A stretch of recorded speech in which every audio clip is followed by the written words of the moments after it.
You want to do unto others as you want to do unto you, but it's got to be in a way they understand. Anytime somebody says, you don't blank, but you know you do, that is your clear mental signal. It's time for behavioral definitions. All right, what's up, everybody? Welcome back to Nick Carrier's Best You podcast. I'm super stoked for today's interview with the conscious communicator himself, Dr. Rick Brinkman. Dr. Brinkman, I want to thank you so much for spending the time with me today. Oh, my pleasure. Whenever there's difficult people, I'll be there. That's one of the reasons I've been super excited to have you on today. Ever since I first saw your name and looked up some of your content, I was like, not only does this guy just have like a super unique topic that he talks about, or is he an expert in this topic, but this guy is hysterical. So I've been looking forward to that for those different reasons for sure. So basically, the best medicine. That's the best way to deal with difficult people, right? Yeah. So basically, laugh at yourself, laugh at other people. So to give you no, you're good. I love it. To give you a brief introduction, Dr. Brinkman is best known for his conscious communication expertise, which is why I labeled you that right there at the beginning. You've conveyed that expertise to millions of people via keynotes and trainings. You've given over 4,000 programs in 18 different countries, and you've sold over 2 million copies of this book right here, Dealing with People You Can't Stand, How to Bring Out the Best in People at Their Worst. So that's over 2 million copies. That's absolutely absurd. So that's super cool. But the way I want to start off today, Dr. Brinkman, is before we kind of get into this kind of specific communication material, is I know that kind of like earlier on in your career, you were a holistic physician, and you were always trying to help people deal with their kind of like mental and emotional states, if you will. But then you really found out that when people were benefiting, or people were really feeling better mentally and emotionally when they were able to deal with people in a better way and have better relationships with others. And that's kind of how you got into this. And that's kind of the extent that I know of it. So I want you to go a little bit deeper into kind of when you really decided that you wanted to kind of make this shift into communication as like what your study was going to be. Okay, well, I'm a naturopathic physician, which is a holistic physician. 23 states at this point have naturopathic physicians. 4-year medical school, pretty much the same program, but when you're getting therapeutic, you're going to be required to take 4 years of clinical nutrition. You're going to be required to take botanical medicine, Chinese medicine, required to take psychology and counseling, so you can influence people to make lifestyle changes that are good for them. So I then, once I was in practice, I started learning communication skills as a way of influencing my patients at a greater level. But then I met a medical doctor who said to me that the symptom is a metaphor for what's going on. If somebody has uterine bleeding, you should ask him, if those were teardrops, what would you be crying about? Before you know it, my co-author and I, who's also a naturopathic physician, started counseling more and more people. And before we know it, we're getting physical symptoms to resolve just by dealing with other issues. So, for example, I remember I had a woman who had arthritis. She tried everything I've ever heard of, traditionally or alternatively, as it was called back then, now being called complementary.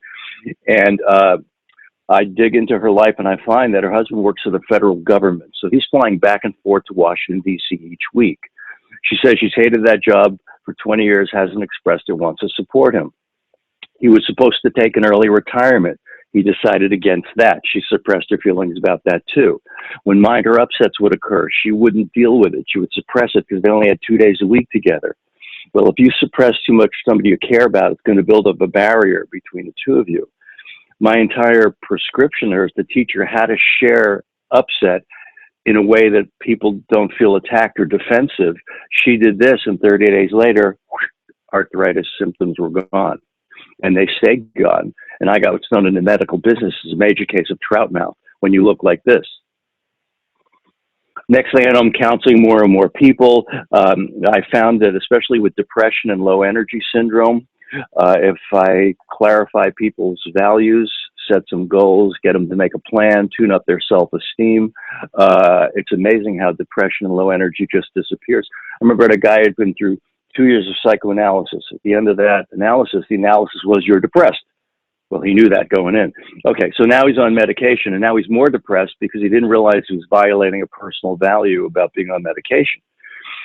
So I asked him, well, what's going on in your life? Where are you now? He goes, oh, I'm in a dead-end job going nowhere. I said, well, let's talk about your past. He says, oh, filled with failure. I said, well, what do you look forward to in the future? He goes, more of the same. Pretty depressing. Yeah. Here's a quick tip to bum yourself out in case you ever get too happy. Pick something in your present that you hate and see it keep going forever in your future. You will immediately feel bad, drain yourself with energy. Well, in his case, we clarified values, goals, made a plan, tune up his self-esteem. A couple of months later, he quit his dead-end job, starts his own business, and depression magically disappears. So that really changed the way I practice, and it became all that kind of mind-body medicine. And especially, I found relationship issues, communication, people, that's one huge area of life. And another huge one is fulfillment, where are you doing something that's fulfilling to you, that you enjoy, or you doing something you just hate and you're doing it. So that was a big change. And then that led to seminars and full day programs. At first it was four-day programs, and then it became full days and keynotes and blah, blah, blah. And because communication relates to everybody, it really has been fortunate. I got to work with the astronauts at NASA, I work with the FBI, I work with Merck, I work with Blue Cross Blue Shield. I mean, everybody communicates. It's universal. Yeah. So let's say somebody listening today has arthritis or has some sort of issue like that is manifesting itself physically. What advice would you give to them to maybe what kind of conversation they could have with themselves to see if the reason that this is happening is because of maybe a relationship that they have with somebody else or the relationship they have with themselves? How can they discover if their physical manifestation in this negative way is happening because of one of those reasons? Well, you certainly have to investigate all the physical aspects too. You don't want to disregard that. And I wouldn't say that it's always this one way. Right. For some person. Okay. But I've found that if the symptom's a metaphor for what's going on, if you let's say you hold back and you're angry about something, but you're tensing your arms, all of a sudden you're going to start to feel this pain in your joints right here, this pressure. So if I'm suppressing too much, that could it could turn into a physical symptom. Whether or not it does, again, I can't be universal about that. It's not A automatically causes B, because people spring leaks, so to speak, in different directions, depending. And then you have to look at it at a bigger scale as a being, as a soul, whatever.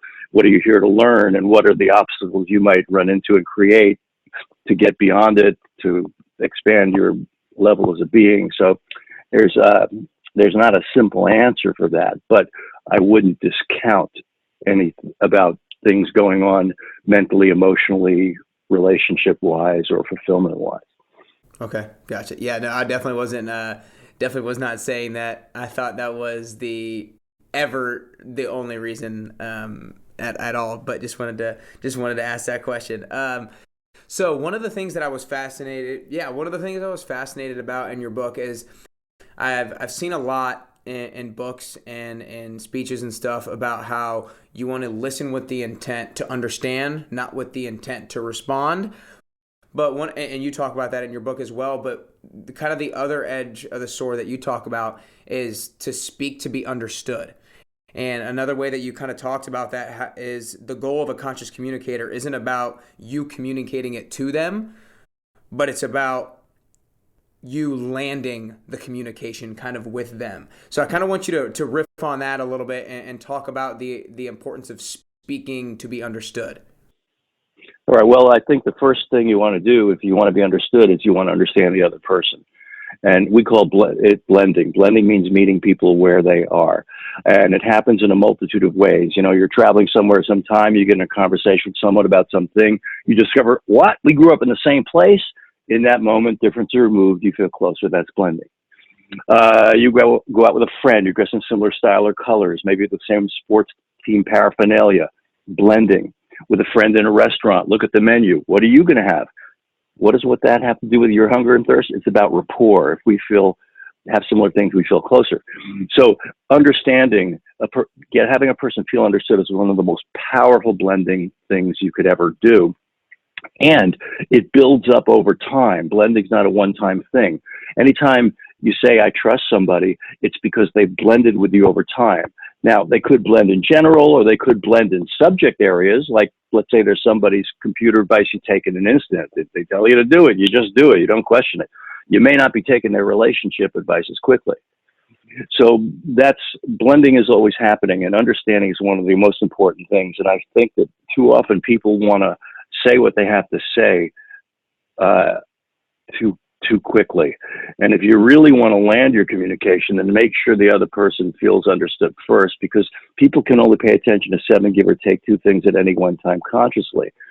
So even if you're trying to say something, somebody's attention might be just on breathing changes, waiting for you to take a breath so they could jump in and say what they have to say. And if you ever hear somebody repeat themselves and tell you something, and then they tell you again, and then they tell you again, that's an idiot light on your dashboard going, I'm not you got it. I'm not you got it. You have no clear indication that people don't feel like they've been heard yet. So I found that you should never assume that you understand right off the bat. You should always go at least 3 levels deeper in questioning and being a little more specific beyond when you think you're sure you understand. And you'll be stunned at how many times you really didn't understand, or you understand to a degree, but in terms of some specificity, you didn't get that at all. And so what you do, it's you start out with listening, and the first phase, you don't have to do a lot. You give people meaningful looks like this, and you make some occasional grunts, huh? Then you would backtrack, and backtrack simply means you say back what somebody says to you. So if you did that with me, you say backtracking means we say back what somebody says to us. And what you really told me now is you've listened to me, because you could say back what I just said. So you backtrack, summarize, and then you start to clarify, ask questions to find out more.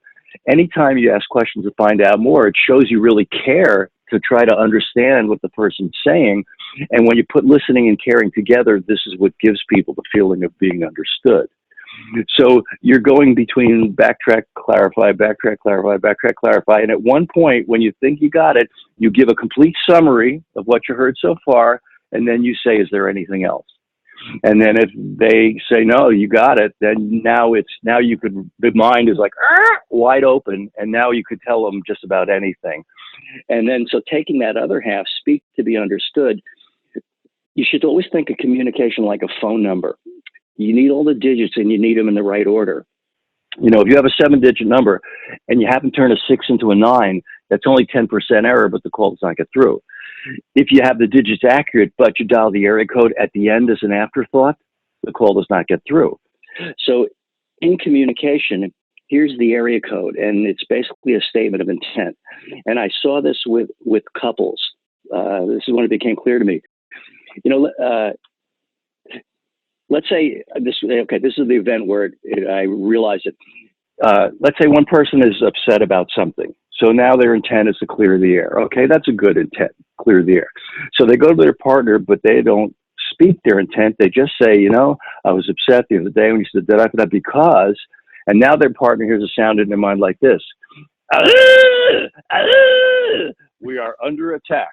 This is not a drill. Misunderstanding. If we speak intent, we say, I love you, I care about you, I hate to something block our communication. I would like to clear the air. Oh, now they know where you're coming from. Home is not where you go when you're tired of being nice to people. So that's a joke for your listeners. Yeah. Long ago. Okay. All right. But really, anytime you start with intent, you're setting up a clear communication. What's the purpose behind what I'm about to say? And you always know the mental signal for intent. If you have any concern about people taking things the wrong way, that's a real signal for starting out with intent. So that's part of speaking to be understood. And then the next level down is something called criteria. So I'm in my office with a couple. It's the end of the visit. Everybody's feeling good. She suddenly turns to him and says, honey, let's go to the rose gardens. And he goes, nah. And she goes, okay. And I say, wait a second. What's your intent right now? Why did you bring this up? She says, well, we're feeling closer than we have in a long time. We have an hour before to pick up the kids. I thought it'd be nice to spend some quiet time together. Intent. He goes, that's a great idea. I don't want to be outside, too hot, too buggy. How about the cafe we've been meaning to try? She says, sure. Now, she doesn't care about Rose Garden. She cares about time together. That's the intent. But why Rose Gardens? Why not dinner for a tour, a movie, or a cruise? That's that next level down. That's criteria. Maybe, all right, they have a time criteria. They have to pick up the kids. So whatever they do has to fit within an hour. That's a drop dead criteria. Maybe it's on the way home. So geography supports the time criteria. Maybe it doesn't cost anything. So there's budgetary criteria. Maybe it's a place of special meaning. So there's atmospheric criteria. So whenever people actually have an idea or point of view, what's preceding it, it originates with a purpose, the intent. They then run their intent through the criteria, and out pops the idea. So as a conscious communicator, you want to recognize that the phone number is intent, criteria, idea. Mm. So if she was being conscious of that, she wouldn't start with Rose Garden. She'd go, we're feeling closer. It'd be nice to spend some time together. So I'm thinking, what fits within the hour, on the way home, nice place, meaningful to us, Rose Garden. On the other hand, when you receive a communication as a conscious communicator, you got to be responsible. You can't depend on other people to be clear. So his first response shouldn't be, nah. It should be, why do you want to do that? And she'd go spend time together. Intent revealed. Why Rose Gardens? Well, on the way home, fits within the time frame, da-da-da-da-da-da. Now, he might go, yeah, but I don't want to be outside, too hot and buggy. How about the cafe we've been meaning to try? He throws in some more criteria, boom, and we live happily after for a while. You really want to train yourself to speak intent, criteria, idea, and when people talk to you, the first thing you want to do when you're trying to understand, which is always the first thing to do, is what's their intent, what's their criteria that makes them say that. Yeah, no, that was such a big, the intent and criteria part was such a big aha kind of moment for me when I was reading the book. Because you talked about that exact story, and it was like, you can see how so many people have an issue with that where if they just stated the intent, that they'd be like, oh, okay, yeah. Like, let's just like come up with something that we both want, that intent essentially. Let's just come up with something that in which the criteria meets both, like we're both satisfied with that. Yes. So I think that's a huge thing. And just to kind of go back on the first part, the listening to understand, I love the kind of the 5-step process too, because I wrote that down in my notes when I was reading the book. The blend, backtrack, clarify, summarize, and confirm. That was super important. And now I know when I wrote it down, I actually wrote it down this morning. I was like, BBCSC. I want to make sure I bring that in. Oh, I like that.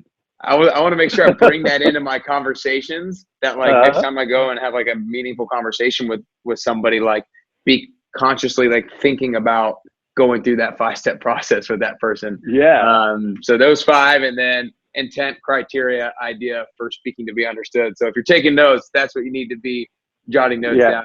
Rewind like a few minutes and re-listen to that. So that was awesome. And then something that's another idea that I have heard before, but that you talk about so well, is the necessity behind seeing other people's, or like the distinction between personality and behavior. And exactly. And how important that is when you're kind of like judging others' communication, if you will, because we very much, and we all do this, I do this all the time, we very much judge people's personality based off of what we see them do. And so I guess just riff on that idea again, the importance of distinguishing between the two and not letting our vision of their behavior let us judge their personality. Yeah, that's really huge. All right, so I mentioned you can only pay attention to 7, give or take 2 things at any one time consciously. This research was done in the mid-50s. They called it the magic number 7. So we have a part of our brainstem called the reticular activating system, and it has a multitude of functions, but one of which is like radar. So if you're getting married, suddenly, whoa, look, everybody's getting married. If you have children, wow, it's a baby boom. If you're interested in a certain car, there it goes again. A part of our brain's going, look at, and then you see it, whatever that is. All right, so personality versus behavior. If I think somebody's personality is negative, guess what I noticed? Boop, boop, they're there again. Boop, boop, told you so. Boop, I knew nothing would work with that person. You could engage in the strategy for negativity in the book. You could be having quite an impact. Maybe half the time they're not negative. They suggest a solution, but you know what? You will not even notice it. We have to be careful because we as human beings are programmed to be right about whatever we believe in the first place. Well, we don't want to be right that people are difficult. If I think somebody's negative, that's all I'm going to notice. But if I think behavior is fluid and it's constantly changing. And in fact, you can think of behavior like clothing. Depending on where you're going, what you're going to do, who you're with, you may wear different things. If we're going swimming with friends, we're going to wear different things. If we're going to a formal event, we're different things. If we're with our boss at work, we're different things. When we're lounging at home, it's different things. And so behavior changes according to context. Where are we? What's going on? And it changes according to relationship, who we're with. I mean, you could know somebody who seems to be a bully most of the time. They're pushy, they're aggressive. You wouldn't believe what a wimp that person can turn into in a different context or in a different relationship that you never see. My wife is fond of telling people she has to come to a seminar to hear me speak because in most social situations, I'll just be a nothing person. But I explained to her, I'm a professional speaker. You have to pay me.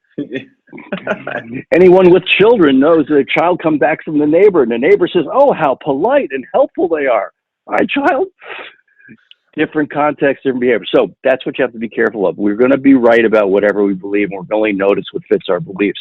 But if you start thinking in behavior, you're going to see subtle changes. You're going to see how different people can be depending on who's there and what's going on. Like in business, somebody in a meeting with the boss there might be different if the boss is not there. And if you're one-on-one with them, they might be totally different. I remember I had on a plane, I met somebody who's a consultant for a major corporation, and he said that the CEO is just, if he puts out an idea, and even if people like it, well, that's great. And it'd be also cool if people try to add something onto it, he gets all defensive.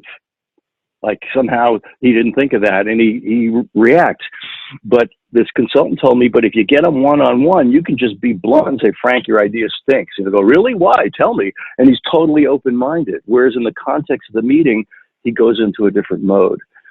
So once you start thinking behavior, you're going to see how different you are in different places. And you're going to notice some subtleties even in all the people around you, how they're different. And you'll be much more effective because if you don't think behavior, you think personality, you're just going to be right about whatever you believe in the first place. Yeah. And so that the reticular activating system and this idea, it's like applicable to so many things outside of just like communicating with other people. Like what you, like that idea of so you buy a specific car, and now everybody has that car. That shows up in a lot of areas of life. But what I guess my main question here with the personality and behavior thing is what's been the most helpful way that you've applied that knowledge? Is it simply just like knowing that and not judging other people for their behavior in certain situations? Or what's been your biggest benefit from having that knowledge? I don't know if that question is targeted enough, but do you know what I mean? Like, I think that knowledge is important for people to grasp and to hear through this episode, but like, how can they go use that and apply that? Is it simply by understanding that people's behaviors are going to be different in different settings, and so don't judge them for it? Is that the best application? Well, one thing's going to happen. You're going to assume that people are capable of a lot more. And so instead of just going, oh, great, the person's being negative again, let's say it's somebody you work with at a meeting. Instead, you go, oh, okay. And then the strategy for negativity. You understand, from that book, how negativity, where it originates from and what that person really needs and how they're caught in their own generalization about everything's wrong, nothing's right, it's always that way. And you know what to do. So you're more flexible. You're automatically more flexible. You would apply the strategy specifically according to where people are. And that one attitude adjustment I think is important is that the world is your laboratory, and there's always something in it for you in any interaction, good or bad. If you, after that interaction, you debrief yourself, well, what did I do that didn't work? What have I always done with that person? What have I never tried in that situation? Then you're going to find new ways to deal with it. Because if what you're doing isn't working, you have a guarantee it's not working. Anything else you do increases the likelihood of success. So I feel like it opens up your ability to be flexible by thinking behavior. And then immediately people see all the different ways, how different they are in all different areas of their life. And then they recognize that people are like that too. Yeah, I know. So I think what you were just saying, I think I really like that point you just said, how you recognize your own behaviors in different settings. And when you recognize that, you see which behaviors are supportive of where you want to go and which ones are not supportive of where you want to go. And that's when you can identify what you need to stop doing or what you should continue doing, maybe. Yeah, right. So one of the thing I want to transition to now is, I love I don't even know if it's like the circle is really called anything, but how you have like the 4 basic intents, the lens. Mm-hmm. Yeah, exactly. Lens of understanding. So basically I want you to kind of talk about the 4 basic intents: get the task done, get the task right, get along with people, and get appreciation from people. And because Yes. I know that, like, literally just thinking about that as the 4 basic intents makes me view how people are interacting with me completely differently. Mm-hmm. So just kind of, again, talk about them real quick and okay, sure. The importance of them. Well, these 4 intents are always part of us. And when this is what we call the cooperation zone. And when we're in the cooperation zone, there's no conflict between us. And depending on what's going on, situation, context, relationship, one of these can be more important than the other. So if I suddenly getting things done becomes more important, then what I'm going to do is be very task focused. I'm going to be a little more assertive to push forward and make it happen. On the other hand, if I'm in get it right, though I'm still going to be task focused, now I have to slow it down to make sure all the details get covered.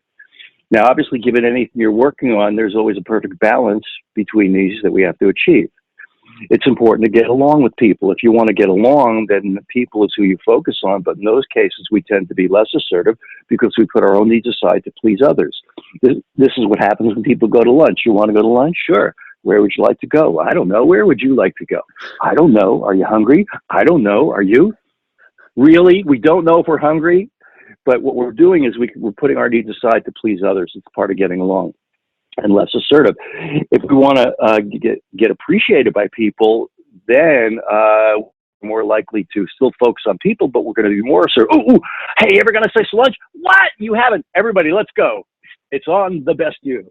So I'm putting myself in turn to please others. So we go through all these different intents depending on where we are, what's going on. It could be, with certain people, you're in a certain place, or it could be at work. You're usually let's say, get it done. At home, you go get along totally. As you start paying attention, you'll see how you move through these areas. But then if people are not getting what they need from those around them, then they move out into that yellow zone, the caution zone. So if I want to get things done and the people I'm depending on seem to be just running around lost, then I'm, all right, people, look, here's what we're going to do. I'm going to go into control, because if I can control it, then it gets done.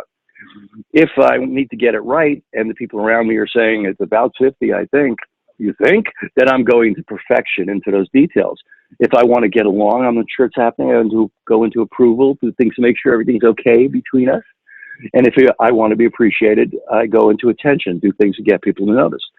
Now, that yellow zone is not necessarily a problem, but, sometimes it's a solution. Somebody takes charge, somebody makes sure the details get covered. And interesting enough, that this can happen on a kind of a company level too, in general. So I remember doing a program for a software company in the Seattle area. And in the seminar, when they looked at the lens, they realized that, wow, pretty much everybody was in either get along or get it right.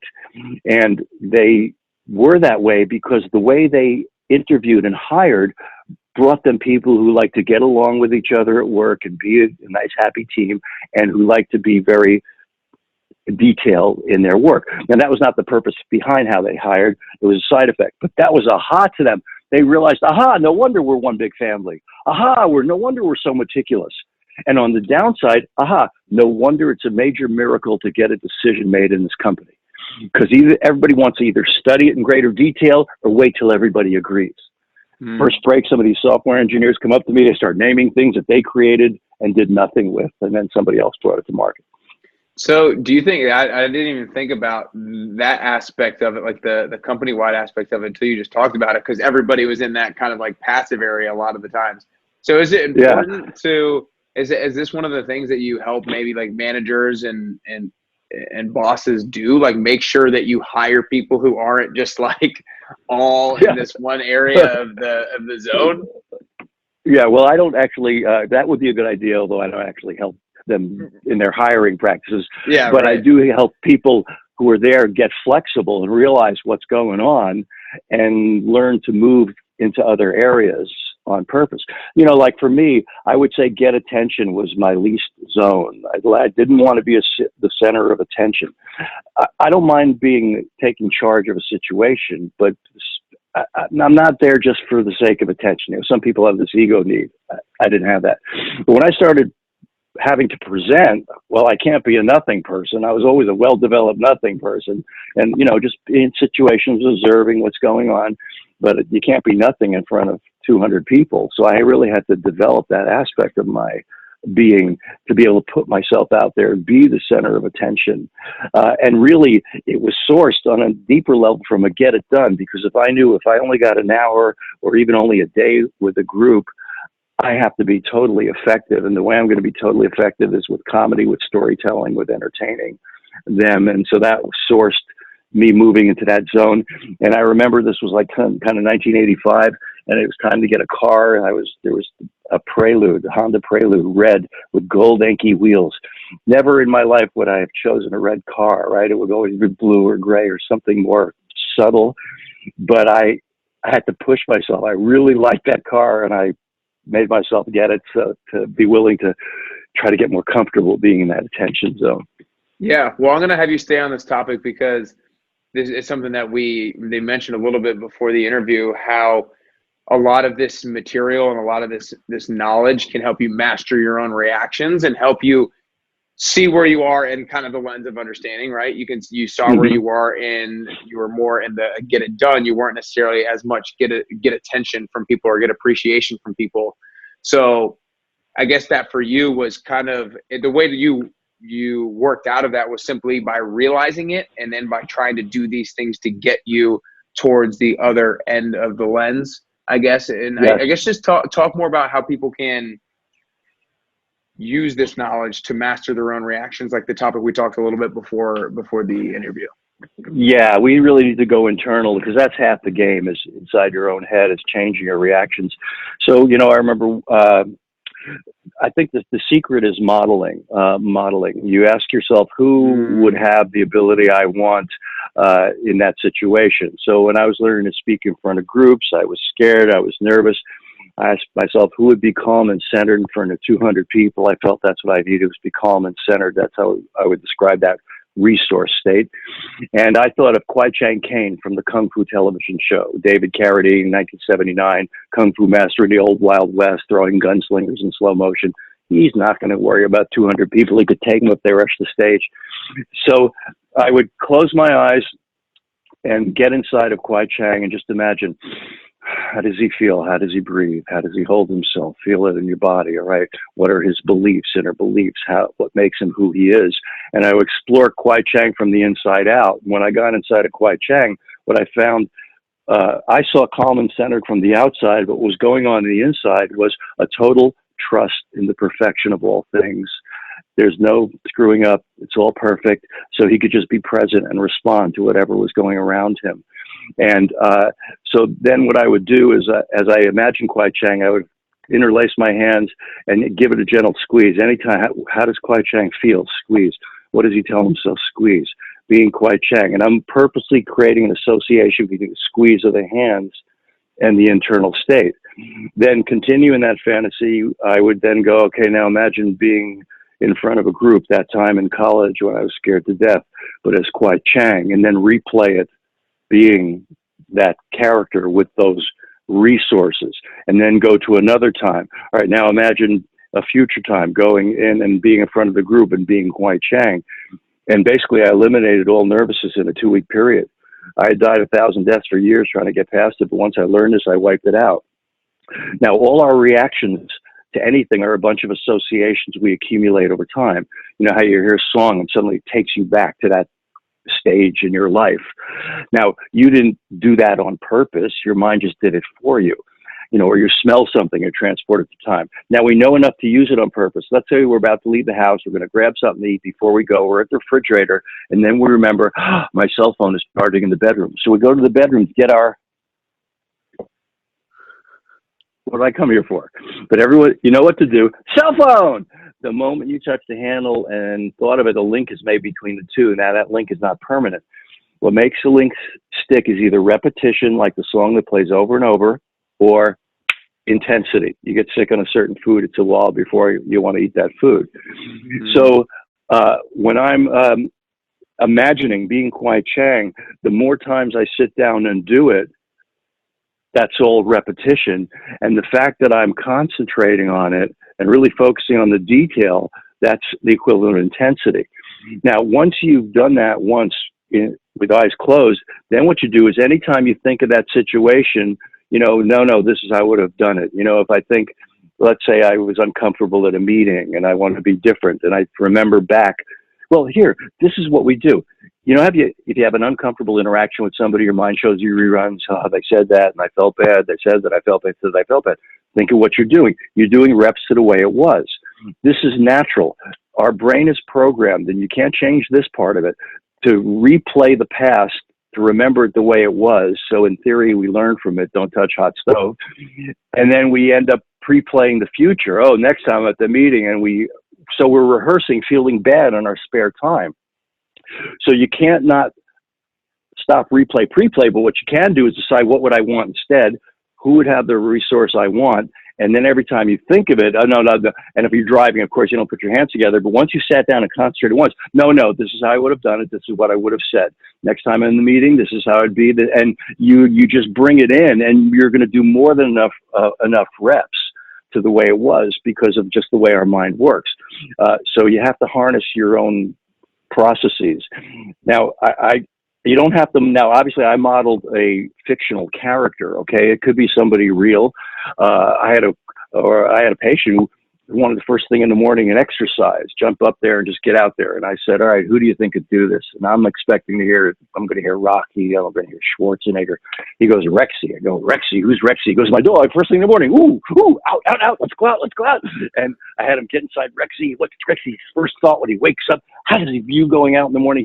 He was out there every day. I had another patient who was almost shut in that she could leave the house, but she had a very narrow radius of a mile or two. So she did hold a job within that circle. She ended up modeling a mountain. She felt the mountain could withstand anything that life threw at it.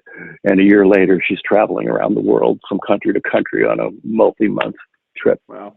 I've got to tell you, I think this idea of modeling might be one of the most helpful, practical tips that I think I've ever heard. And I haven't used it before really myself, but I can already hear myself talking in my head of like who I need to try to model in different situations, because I think everybody listening has a probably particular person that they've maybe said or thought of before that they were like, I wish I was more like this person in this particular situation. And if you take the time to sit back and kind of get into that person's head, get into that person's body, into that person's frame of mind, then you can start to be a little bit more like them in those situations. Because I think a lot of us tell ourselves in our head that we are a particular way. We are this way, like, nope, too bad, no way to change it. But it's like, exactly. You can, if you do this modeling, then you can take ownership and responsibility for finding a way to change your behavior in that particular setting. So I think that if you didn't grasp what that modeling that idea was, you need to go back and listen to that, because I know I'm pumped to go back and listen to it, because I think it's one of the most important things ever. Totally agree. Mm-hmm. Yeah. You want to make it a habit, a mental habit. Mm-hmm. Yeah, no doubt. Like I literally know I'm going to do this with like the way one of my roommates is in a particular situation. I'm like, I'm going to put myself in his body and his mind. And you know what? We do this automatically. I mean, all of us, there's things our parents did or said that we vowed we would never say or do, and then we say and do them, because the child's world is modeling. It's trying on behavior like clothing and unconsciously buying it. Yeah, and I'll tell you, when I was reading the book, I wrote a couple of notes on that topic when I was reading about it, and I was like, the first thing I thought of is when, like, I know when I was growing up and everybody like playing pickup basketball and stuff like that, everybody would like shoot around and be like Kobe, and like put themselves, you know what, put themselves in that person's shoes, and they're kind of like doing that subconsciously, but like trying to put yourself in that person's image will already like make you behave a little bit more like them, or give you at least the belief that you're going to be a little bit more like them. Yeah. There was an Olympics, I think it was in the 80s in France, and the French skiers and Swiss and were really high up. The American skiers were definitely in a different class. I don't know if it was the kid, I don't remember exactly the name of the American skier, but a storm hit, and so for 3 days before the event, the run was closed, so nobody could practice. But this American skier, because he only had so often that he could practice, not as often as like the Europeans, he learned to practice skiing in his head. He would imagine over and over and over again. So when this happened, the European skiers were actually disadvantaged, where for 3 days he just practiced in his head and he won the gold medal. Wow, that's crazy. Love this idea. I'm gonna move to something different because I think this is a super powerful topic and something that I'm deeply fascinated by. So I think that, I'm going to start simple and unrelated to the book. A lot of people, if they're going to meet somebody someplace, they'll be like, hey, I'm 2 minutes away. I'm 5 minutes away. I'm 10 minutes away. But when they say that, it's really like, if somebody says they're 5 minutes away, it's like, okay, you're like 10, 15 minutes away. Yeah. Because everybody is terrible with giving bad news to everybody else. Yeah. It's hard to get along. Yeah. And so I want to kind of dive into this area of how do we communicate bad news with others so that we actually kind of do it. So we're actually okay and comfortable with communicating it, and in a way that others can receive the bad news. Yeah, well, I guess it would start with what do you need inside yourself, okay, that you need to communicate. And then one thing is to really examine the obvious, that if I are keeping somebody waiting and I say, oh, I'm only 5 minutes late, but now I'm going to really be more than that. So it's a double disappointment. I supposedly was supposed to be there at a time, disappointment. Now I'm telling another time, disappointment. And so it's just, you're really just multiplying the disappointment and not doing anything. You're not getting along by making something up that's unrealistic. I think you just have to be clear about that.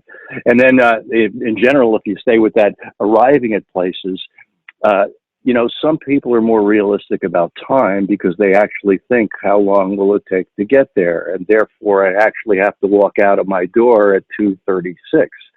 Not like, oh yeah, I leave around 2:30, but then doggy, or it's just not a good thing to wear, and suddenly it's 2:40. You got to figure it out ahead of time and set that time as a drop dead deadline.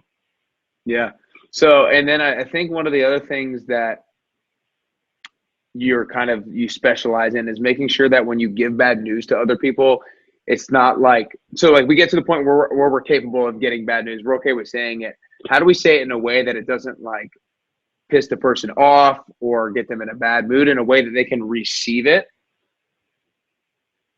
Well, it depends I think I need a little more context and relationship, because if every time you're worried about it, you do want to start with intent. Okay. But then there's a thing called projecting positive intent on others. So let's say we're in a work context and I have to give somebody some feedback who's on my team. If I just say, some of your team members have complained, and if I can be neutral and matter of fact, right, not aggressive, they're going to get, hey, I'm a team player, They're going to immediately get defensive.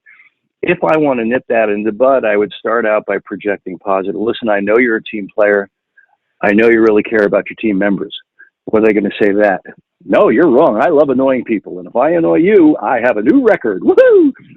The only response to a positive projection is yes. It's like giving people a gentle shove and they step in that direction. Then you be clear about your intent. Great. Then I want to share with you some information that will support you in that endeavor. So I start out acknowledging that I understand that you are a team player, and what I want to know is that you're being a team player in the way you define team play. But I have to give you something to expand your definition. Okay, so this brings us to another one of these aspects that's critical in communication called behavioral definitions. Behavioral definition. So example, my co-author and I once found out we had totally different strategies for dealing with upset. If he's upset, he wants somebody to jump in, ask him a lot of questions, process him through it. And if I'm upset, I want people to leave me alone. So he'd get upset, and with good intentions, I'd leave him alone, and he'd feel abandoned. And when I would get upset, with good intentions, the guy would annoy me with questions. As soon as we found this out about each other, I asked my wife, how would you know if I supported you in your career? She said, I did, and I said, I did, and vice versa. And sure enough, behavioral definitions. Support for me meant logistics and space. Support for her meant validation. So I'm giving logistics and space, but no validation. She's giving me validation, no space. You want to do unto others as you want to do unto you, but it's got to be in a way they understand. Anytime somebody says, you don't blank, but you know you do, that is your clear mental signal. It's time for behavioral definitions. So let's say it's you don't care. Then the first thing I would say is, I really want you to feel like I care. Statement of intent. Tell me, how do you know that I don't care? Or no, it'd be better to even be safer, start with the positive. How would you know if I cared? Yeah. I want to get what their behavioral definition is. And once I find that out, then I'd go for the negative. How do you know that I don't care? Because I want to find out. It could be more of one or the other. If any of your viewers have seen or read the seven love languages, that's all behavioral definitions. I think 5 love languages, all behavioral definitions. And I want to just point out that there are 5 things that I found creates the most conflict between people. We've already touched on them. 4 of them, not feeling understood, a lack of intent not being specified, not getting into criteria, and behavioral definitions.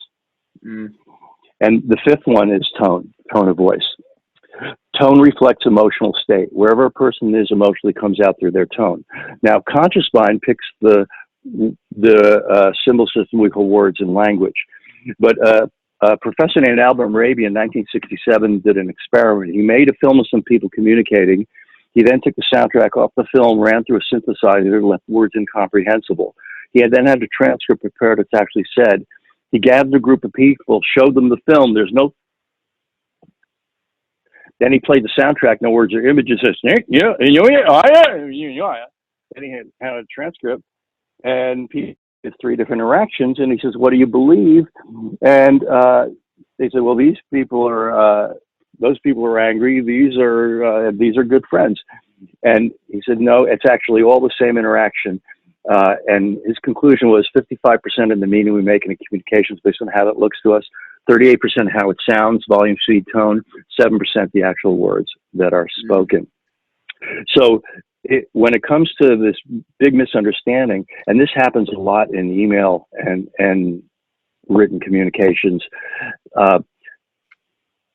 tone is emotional state. Here, let's put aside email just for a moment. You're a customer. Somebody's customer serving you, and they say, "Have a nice day." You think they really care. They said the magic words, "Have a nice day." The way it sounds doesn't match. When there's a mismatch, we believe the higher number. So one thing you have to be careful of is when you write emails and when you're going to have a tone in mind. And when you read an email, you're going to hear it in a certain tone, but you are hallucinating freely. You do not know how people sound when they say it, and you cannot depend on people hearing it in the tone in which you mean it. And I would say if you have any kind of emotional issue, you do not want to deal with it in writing, because emotions, like if you and I have a misunderstanding and you want to know that I care and I really understand, I have to be there with you and go, oh no, man, I'm so sorry, Nick. I know I said 5 minutes and that was unrealistic. I promise I'll never, but all this, oh man, that's where the real action is happening, where you're going to really feel like I care, not from the actual words I'm doing. So I urge people, when it comes to email, if you think it's emotional content, bail on email. You got to go interactive. Yeah. So real quick, because I know people are going to like numbers and I like numbers. What was the 55%, 38%, and 7% again? 55% was how it looks, 38% how it sounds, and 7% the actual words. So, and we tend to believe the higher number. You know, there was a show way back called Candid Camera. They'd make a weird situation and have a hidden camera, see what people do, and they wandered into it. When they got off of network TV on videotape, they had an outrageous version. They took over a doctor's waiting room, hired a bunch of actors and actresses, sit around the waiting room reading magazines, waiting for the doctor, except these people are dressed only in their underwear. Real patients come in, men and women are shocked. In 30 seconds, they undress, hang up their clothes, pick up a magazine, and wait for the doctor. I see it. It must be so. Yeah. Right? Seeing is believing. Yeah, I think speaks louder than words. Yeah, I really love I think that's so important because, you know, like you said, when you're reading an email, you're reading it you're reading it in the tone in which that you are, like your emotional state of that day. Like if you're in a terrible mood that day, or maybe you've only had one interaction with that person and that person's behavior was not great on that day. Like you're reading it both in your bad tone and in their bad tone, but like it could be completely off.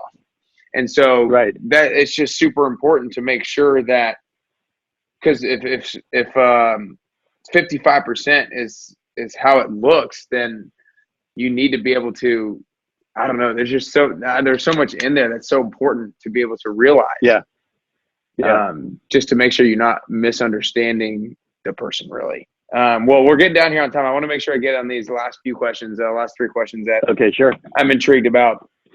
You've been in the communication industry for a while, and obviously like email and kind of voicemail are probably a couple things that have been relatively newer areas, especially email. But what like problems and communication issues have changed over time? Like kind of that's more of a cause of it being like millennials rather than like technology. Like, has there been problems with communication that is more like millennial centered than like the past generation?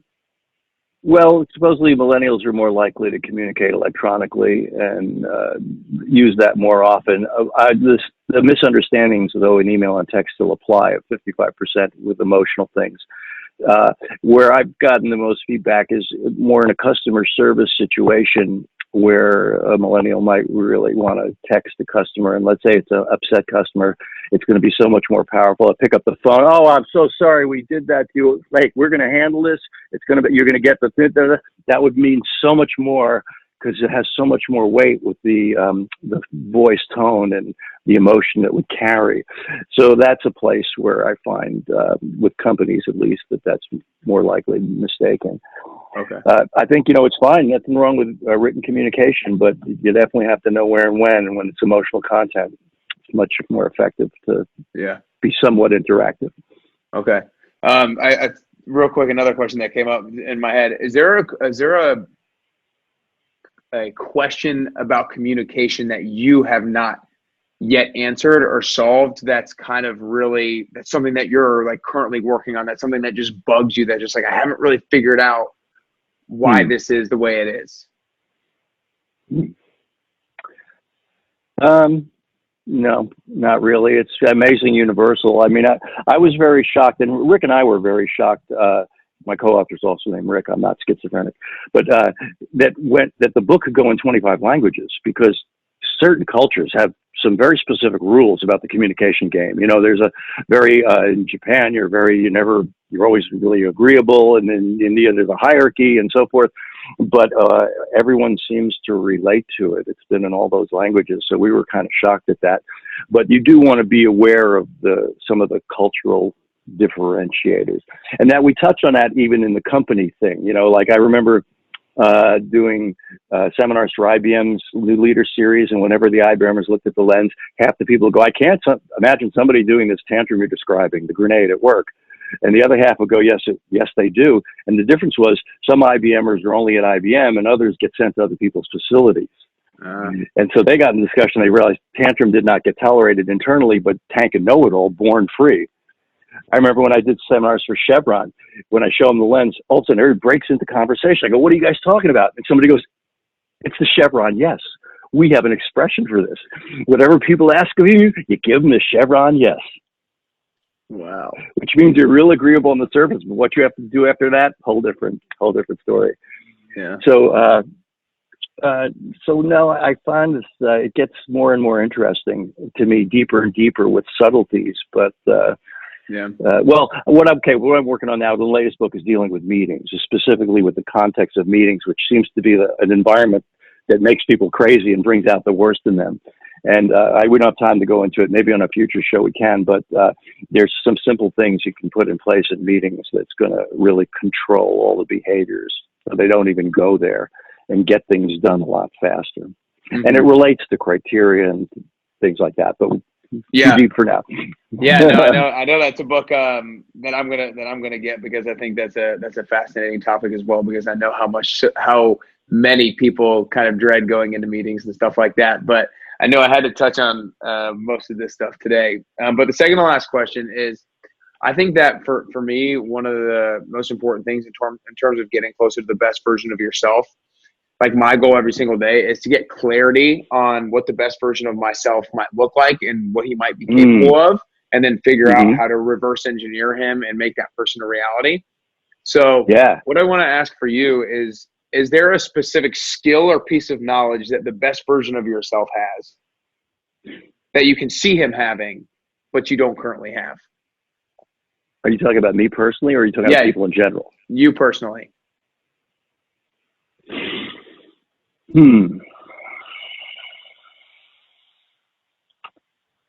Well, it's interesting. When I played gym hockey, and I've always been a hockey fan, and I found that in hockey, you're not supposed to make contact, but if somebody does, I'm much more likely to give it back to them than be constructive, because that whole hockey mentality, all right, and that has really taken work to change. Doing that. I can. Well, something happened just the other day. Guy pushed me, so I said foul, and then it's just a turnover. You take out the puck. It's not a big, right? But he didn't like that, and then later on, he smashes into me. He goes, "Hey, I'm just running for the puck." I'm like, I can call foul all day, but I'm going to get sick of it pretty soon, and I'm just going to mirror it to you. You could decide which one you want to happen, and that kind of ended it. But I really had to hold myself back. I really just wanted to mirror it as opposed to be rational. But given that I'm in charge of the whole thing, I really need to be more rational. Okay. Because a lot of my friends make fun of me. "Oh, the difficult people guy at hockey."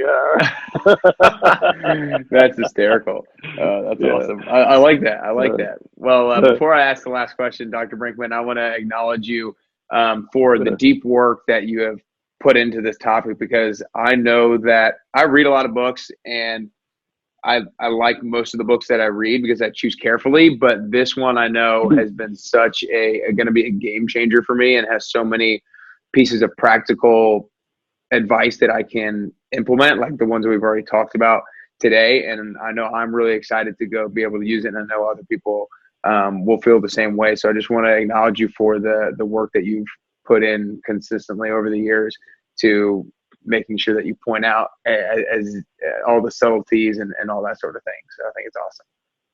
Oh, thanks.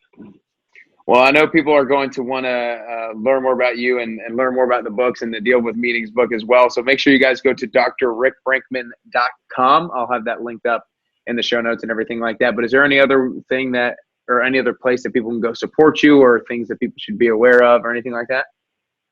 Well, there's a lot of good resources there. There's also a book, Life by Design, which is that whole area of clarifying your values, setting goals, making plans, and fulfilling what's important to you. I would highly recommend that on internal level. Many people had transformations and woken up and discovered what they really wanted.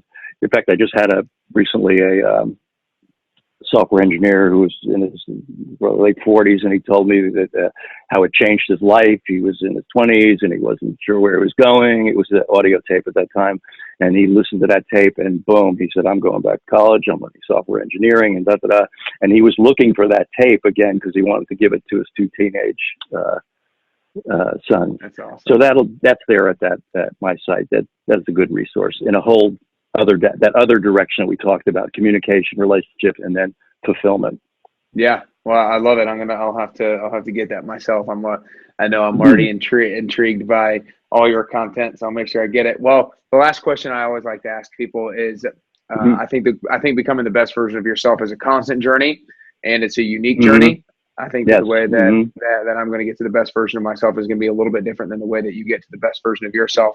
So another question for you personally is, what are 3 things that you can currently do or currently work on to get closer to that best version of yourself?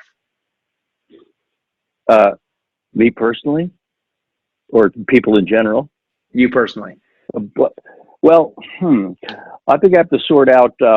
There's Dr. Rick on the road, and there's Dr. Rick at home. You know, that out there, I'm totally out there and scripted to the minute. I know exactly when I'm walking out, when I'm having my Starbucks, when I'm doing this, but everything is scripted.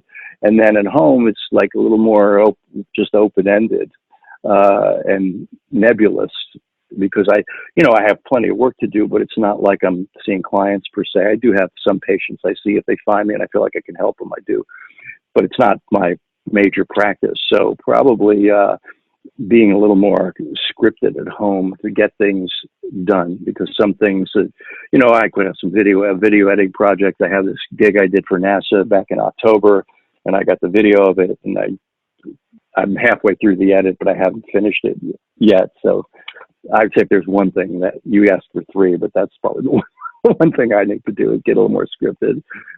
Okay. All right. Well, sounds good. Well, I appreciate it. That was awesome. I know people, if they didn't take notes during it, they need to go back and take notes, because I know I did, and I'm stoked to start applying some of these things. So just thanks so much for your time, and really appreciate it. It was my pleasure. Thanks for having me.